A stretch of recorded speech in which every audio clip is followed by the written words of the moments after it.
तो बच्चों good morning, स्वागत करता हूं आपको हमारे चैनल पे। और बच्चों आज का जो हमारा वीडियो है वो सिविक्स जो क्लास 10 है उसका चैप्टर 1 पावर शेयरिंग और हिंदी में कहें तो सत्ता की साझेदारी का है। तो अभी आपके जैसे सितंबर के एग्ज़ाम्स हैं जो कि नज़दीक आ रहे हैं, उनके लिए जो ये हमारे टॉपिक्स हैं और चैप्टर वाइज मैं इन टॉपिक्स की वीडियोज़ लेके आऊँगा, ये आपके लिए काफ़ी हेल्पफुल रहेंगे।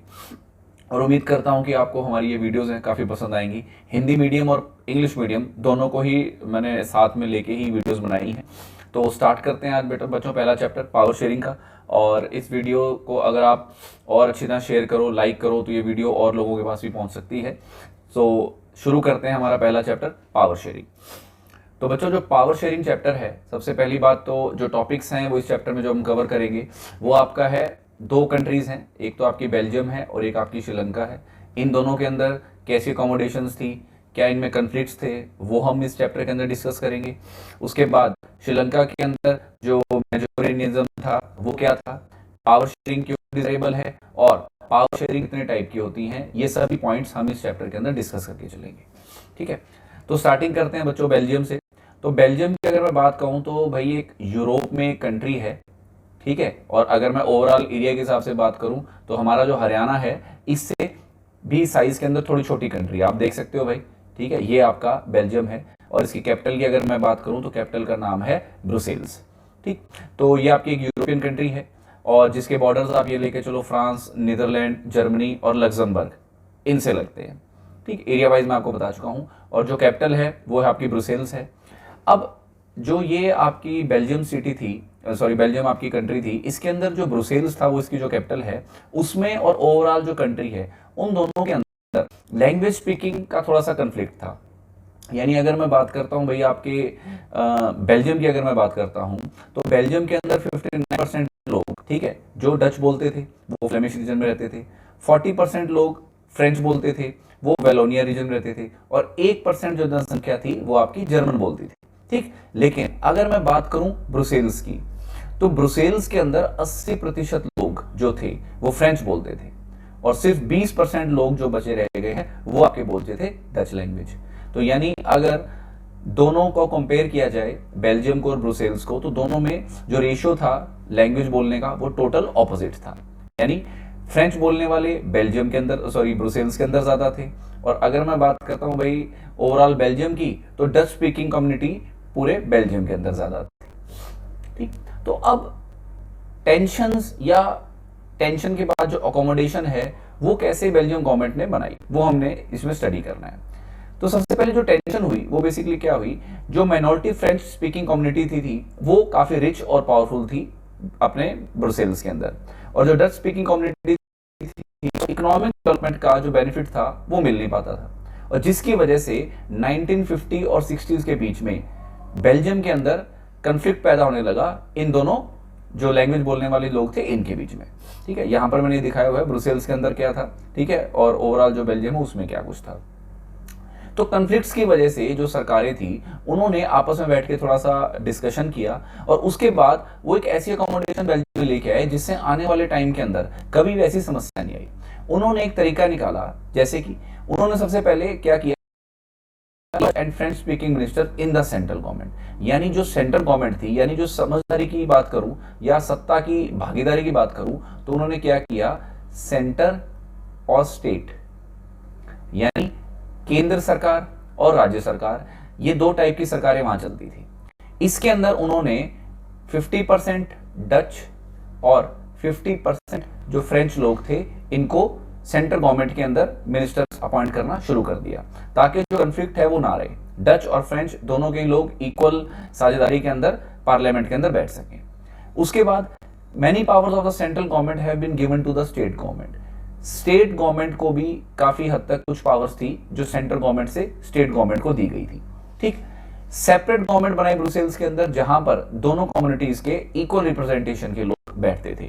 ठीक, और एक जो अलग सरकार बनाई जिसको बोला गया कम्युनिटी गवर्नमेंट।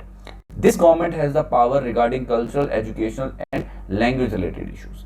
अब ये वाली जो गवर्नमेंट बनी थी ये स्पेशल गवर्नमेंट बनी थी आपकी ब्रुसेल्स के अंदर। ठीक है, और कम्युनिटी गवर्नमेंट की अगर मैं बात करता हूं तो नाम ही सजेस्ट करता है भी कम्युनिटी के रिगार्डिंग है। और इसके अंदर जितने भी डच, फ्रेंच और जर्मन लोग थे इन सब के पास पावर थी और इसके अंदर सभी के इक्वल रिप्रेजेंटेटिव्स थे जो कल्चरल, एजुकेशनल और लैंग्वेज रिलेटेड इश्यूज के ऊपर बैठ के डिस्कस करते थे। तो इस तरीके से जो बेल्जियम था उसने अपने कंट्री के अंदर शांति को स्थापित किया और फाइनली जो टेंशन्स थी दो लैंग्वेज स्पीकिंग कम्युनिटीज के बीच में वो दूर होती है। ठीक, तो ये एक एग्जांपल है आपका पावर शेयरिंग का। अब इसके बाद आता है भाई आपका श्रीलंका। श्रीलंका की अगर मैं बात करूं तो भाई हम सब जानते हैं श्रीलंका एशिया के अंदर है, ठीक है, और एशिया में ही इंडिया है, तो ऊपर ये इंडिया है भाई, ठीक है, और नीचे है आपका श्रीलंका। ठीक, तो श्रीलंका इंडिया की नेबरिंग कंट्री है और इसको बोल सकता हूँ an island nation just a few kilometre off the southern coast of Tamil Nadu, emerge as an independent country in 1948। ठीक, अब श्रीलंका और इंडिया लगभग आप ये लेके चलो भी आसपास इंडिपेंडेंट हुए थे। लेकिन श्रीलंका की अगर मैं एथनिक कंपोजिशन की बात करता हूँ तो श्रीलंका के अंदर मेनली जो सिन्हाला कम्युनिटी के लोग रहते थे और सिन्हालीज भाषा बोलते थे वो 74% थे। 18% लोग थे तमिल स्पीकर्स, लेकिन तमिलियंस भी दो टाइप के थे, एक थे श्रीलंकन तमिल्स जो कि 13% थे, इसके अलावा इंडियन तमिल्स थे जो इंडिया से एज अ प्लांटेशन वर्कर्स बन के श्रीलंका के अंदर सेटल हुए थे। और ये श्रीलंकन तमिल्स थे, ये श्रीलंका के ही नेटिव लोग थे जो तमिल बोला करते थे। तो यानी अब अगर मैं श्रीलंका की बात करता हूं भाई तो श्रीलंका के अंदर दो लैंग्वेज होगी, एक तो होगी आपकी सिन्हाला, ठीक है, और एक होगी आपकी तमिल। और तमिल के अंदर भी दो लोग थे भाई, एक श्रीलंका के और एक थे आपके इंडियंस के, ठीक है। तो कन्फ्लिक्ट तो बनता ही था और कन्फ्लिक्ट की वजह क्या थी? सबसे बड़ी वजह कन्फ्लिक्ट की थी मेजोरिटेरिज्म, और हिंदी में अगर इसकी बात करूं तो इसको बोलते हैं बहुसंख्यावाद। और बहुसंख्यावाद कौन थे भाई? ये आपके सिन्हाला कम्युनिटी के लोग। अब जो मेजोरिटेरिज्म की अगर मैं बात करता हूं, इसका मतलब क्या होता है? Believe that the majority community should be able to rule the country in whichever way it wants. तो भाई जो बहुसंख्यावादी लोग होते हैं उनके पास सबसे बड़ी बात है कि ताकत होती है कि वो कंट्री के अंदर अपना रूल स्थापित करें और जिस हिसाब से चलाना चाहें उस हिसाब से उसको चलाएंगे। और इसका सबसे बड़ा जो एग्जाम्पल था वो श्रीलंका में आया 1956 के अंदर। एक एक्ट पास होता है जिससे सिन्हाला को उनकी ऑफिशियल लैंग्वेज बना दिया जाता है, ठीक है। सेम इस टाइप का सिस्टम हमारे इंडिया में हुआ था जो हम अगले चैप्टर में स्टडी करेंगे, ठीक है। तो सिन्हालीज को प्रायोरिटी मिलने लगी थी हर जगह पे, गवर्नमेंट जॉब्स में, यूनिवर्सिटी पोजीशन के अंदर, और लैंग्वेज उनकी बन गई थी। और एक नया संविधान स्थापित हुआ था जिसके अंदर प्रोटेक्शन और बुद्धिज्म को फॉस्टर करना, इन दोनों के रिगार्डिंग संविधान के अंदर बात मेंशन कर दी गई थी। अब अगर मैं बात करता हूं क्वेश्चंस की, तो जैसे इसी में दो क्वेश्चन निकल आते हैं। एक तो श्रीलंका का बुद्धिज्म, एक ऑफिशियल लैंग्वेज थी वो बन गई थी सिन्हालीज, ठीक है। और श्रीलंका के अंदर जो एथनिक कन्फ्लिक्ट था वो किसकी वजह से था? बहुसंख्यावाद की वजह से। तो ये तीन क्वेश्चन आपके पर भाई, दूसरा ये आपका पहला, ये आ गया आपका तीसरा। ये ज्यादातर क्वेश्चंस आपके अगर प्रीवियस हो गए तो क्वेश्चन पूछे गए हैं, ठीक है। अब इसकी वजह से जो कम लोग होते हैं यानी जो तमिलियन लोग होते हैं वो मजबूर हो जाते हैं भाई कि ग्रुप्स बनाने के लिए। और 1976 में एक ग्रुप निकल के आता है जिसका नाम था LTT। ये आपका फोर्थ क्वेश्चन है, लिबरेशन टाइगर ऑफ एलेरन। ये एक गोरिल्ला ऑर्गन का मतलब ये होता है भाई जो मतलब आतंकवादी तो नहीं कह सकते, लेकिन जो मामलो सिविल वॉर का कारण बनते हैं, गृह युद्ध का, तो इस्टेब्लिश होता है जो तमिल स्टेट एलम की डिमांड करते हैं। तो अगर मैं श्रीलंका की मैप की बात करता हूं तो ये जो नॉर्थ श्रीलंका का पार्ट थे, बाकी सब के अंदर सिन्हालीज लोग थे। तो ये श्रीलंका की डिमांड करते हैं हमें तो नॉर्थ श्रीलंका अलग, ठीक है। और जिसके रिगार्डिंग ये पार्टी बनाते हैं भाई, और उस पार्टी की क्या डिमांड होती है? तमिल को ऑफिशियल लैंग्वेज बनाने की, रीजनल ऑटोनॉमी की और इक्वल अपॉर्चुनिटीज की। उनकी जो डिमांड्स थी वो लगातार सरकार मना करती रहती है भाई। और 1980s के अंदर कई पॉलिटिकल ऑर्गेनाइजेशंस थी जो इंडिपेंडेंट तमिल एलम यानी स्टेट के रिगार्डिंग नॉर्दर्न और ईस्टर्न पार्ट्स ऑफ श्रीलंका के अंदर पॉलिटिकल प्रोटेस्ट करती है। और इसकी वजह से श्रीलंका के अंदर सिविल वॉर के हालात हो जाते हैं। सिविल वॉर को अगर हम हिंदी की बात कहें तो क्या बोलते हैं भाई? गृह युद्ध बोलते हैं, ठीक है। और इसी के दौरान आप ये लेके चलो 1984 से लेके 1986 के बीच में, या 89 भी कह सकते हैं, जो इंडियन गवर्नमेंट है, इंडियन गवर्नमेंट यहाँ पर पीस कीपिंग फोर्स भेजती है, ठीक है। और जिसका पूरा विरोध होता है भाई, सिन्हाला कम्युनिटी उसका विरोध करती है और बाद में 1989-90 के अंदर इंडिया वहां से अपनी पीस कीपिंग फोर्स को हटा देता है। लेकिन फाइनली 2009 के अंदर ये कन्फ्लिक्ट खत्म होता है भाई, जहां पर जो LTT है इसको ऑफिशियली खत्म कर दिया जाता है सरकार के द्वारा। और सरकार इसको ये मानती है भी आने वाले टाइम में जो श्रीलंका है वो बहुत ही भाईचारे से मतलब उसके जो सिविलियंस हैं वो भाईचारे से आपस में रहेंगे, खासकर सिन्हालीज और तमिल्स। ठीक, तो हमने ये दो एग्जाम्पल देखे हैं भाई, इनमें आपको महसूस हुआ है कि सत्ता की जो साझेदारी है वो जरूरी क्यों है। ठीक है,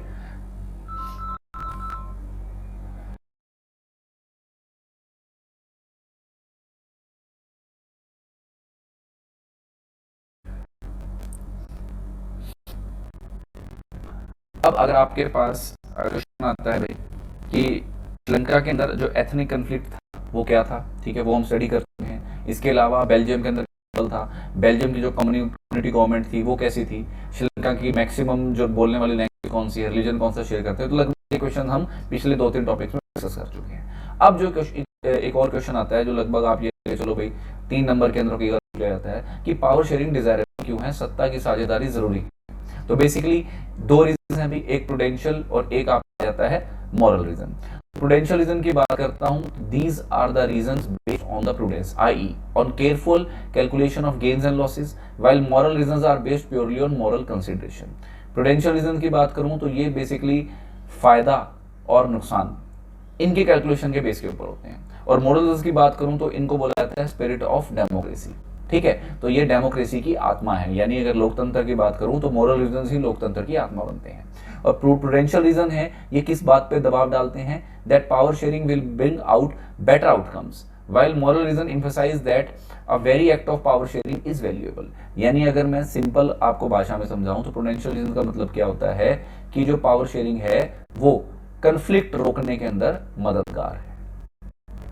ठीक है, यानी इसका मानना है कि लोकतंत्र के अंदर भाई जो कन्फ्लिक्ट्स हैं वो दो कम्युनिटीज के बीच के अंदर कम हो जाते हैं। ठीक है, और यहीं से फायदा और नुकसान की दो बातें निकल के बाहर आती हैं। और उसके बाद मॉरल रीजन की बात करूं तो the very act of power sharing as valuable, और मॉरल रीजन का सिंपल सा कंसेप्ट है कि स्पिरिट ऑफ डेमोक्रेसी से आते हैं। तो ये दो पॉइंट्स हैं जिसमें हम बता सकते हैं कि सत्ता की साझेदारी जरूरी क्यों है, इन रीजंस की वजह से। ठीक, अब सत्ता की साझेदारी के रूप क्या है, तो ये क्वेश्चन लगभग इकट्ठा ही पूछ लिया जाता है, what are the forms of power sharing या how power sharing is desirable. तो उसके अंदर आप दो रीजंस के साथ अगर क्वेश्चन 5 नंबर का है तो ये पॉइंट भी आप लिख सकते हो।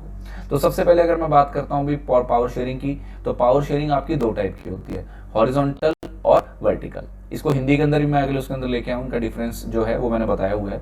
तो हॉरिजॉन्टल की भाई अगर मैं बात करूँ तो अगर आपने जैसे ग्राफ अगर आप बनाते हो, ठीक है, तो ग्राफ में क्या करते हैं, ये होता है ना आपका, ये आपका वाई एक्सिस होता है, ये आपका एक्सिस होता है, लेकिन इसको हम क्या बोलते हैं हॉरिजॉन्टल, और ये आपका क्या होता है वर्टिकल।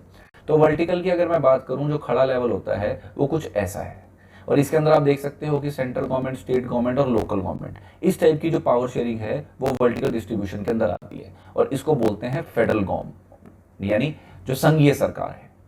ठीक है, तो सबसे ज्यादा पावरफुल सेंट्रल गवर्नमेंट है, फिर स्टेट है, और फिर जो लोकल गवर्नमेंट है जो कि स्टेट गवर्नमेंट के अंदर ही आती है वो पावरफुल रहती है।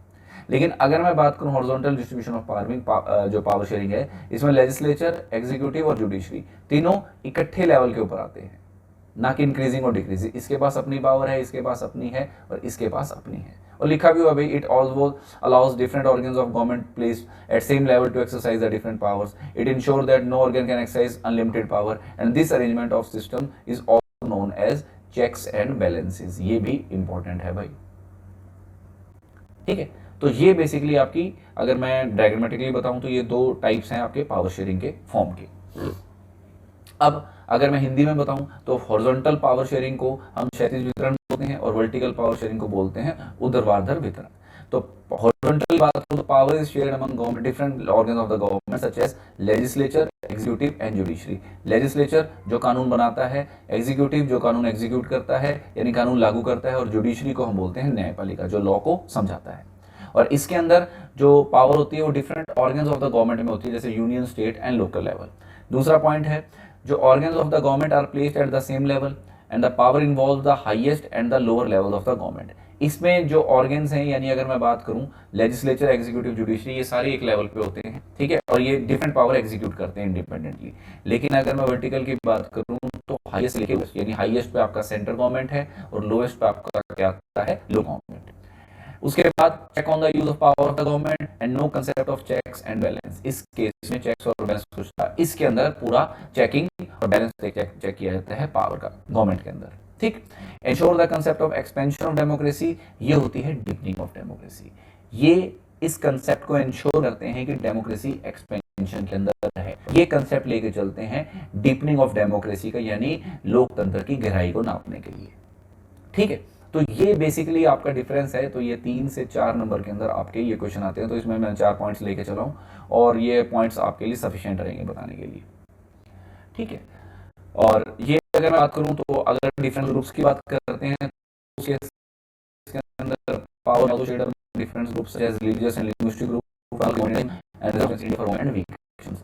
तो अगर पावर को डिवीजन की बात करें सोशल ग्रुप्स में, तो एससी, एसटी, ओबीसी और साथ में इधर आ जाता है आपका वुमेन। और ये चीज़ें, ये सभी चीज़ें अगर मैं बात करूँ इंक्लूडिंग वुमेन, हमें देखने को मिलती हैं लोकल गवर्नमेंट के अंदर। ठीक है, और उसके साथ साथ ये भी बात है भाई, it is among the different political parties and pressure groups की अगर बात करते हैं, competition among parties ensure that power does not remain in one hand, ये भी देखा जाता है। And various pressure group organize popular struggles or protest against any decision of the government which they feel is wrong and put a pressure on the government to influence the decision. For example, trade union, student union, buses union. तो ये एक चौथी form आ जाती है, यानी horizontal और vertical के बाद एक तो आ गया आपका तीसरा नंबर पे आपके कम्युनिटी सोशल ग्रुप्स में डिवीजन, और फिर आपका आ जाता है between political parties and pressure groups जो सरकार के ऊपर दबाव बनाती हैं। उनके बीच में भी जैसे ट्रेड यूनियन की बात करूं तो जैसे आप देखते हो भाई जितने भी ट्रेडर्स होते हैं इनकी यूनियन होती है, यूनिवर्सिटीज में देखते हैं स्टूडेंट्स यूनियन होती है। बिजनेस की अगर बात करूं तो भी ये बड़े बड़े जो आपकी इंडस्ट्रीज हैं इनकी अपनी यूनियन होती है, ताकि कोई अननेसेसरी टैक्सेस या अननेसेसरी चीज़ें सरकार इनके ऊपर ना डाल पाए। ठीक है, तो बच्चों इसी के साथ जो आपका चैप्टर है वो खत्म होता है भाई। ठीक है, और इसके जो आपके इंपॉर्टेंट क्वेश्चंस की बात करूं तो ये मैं लगभग साइड बाय साइड आपको बता चुका हूं। नेक्स्ट जो वीडियो है वो हम लेके चलेंगे फेडरलिज्म की, और उम्मीद है कि जो इतना टाइम पीरियड है वो आपको रिवीजन के लिए अच्छा रहेगा। और बार बार मैं आपसे यही कहूँगा कि जो एनसीईआरटी की आपकी बुक्स हैं इनके जो चैप्टर्स हैं, ठीक है, आप चैप्टर्स को अच्छे तरीके से पढ़ो। नहीं, अगर आप डिटेल में नहीं पढ़ पाते तो एटलीस्ट अगर ये वाली वीडियोस भी आप ढंग से देख लेते हो तो आप वहाँ पर कोई भी अगर क्वेश्चन घुमा के आए तो आप उसका इजीली आंसर दे पाओगे। और जो एमसीक्यूज आते हैं वो चैप्टर के अंदर से ही आएंगे, जब तक आप चैप्टर नहीं पढ़ोगे तब तक एमसीक्यू आपको नहीं आएंगे। तो भी करता हूँ वीडियो आपको अच्छी लगी होगी तो वीडियो को लाइक, सब्सक्राइब, शेयर जरूर करना और अच्छे से पढ़ना। Best of luck.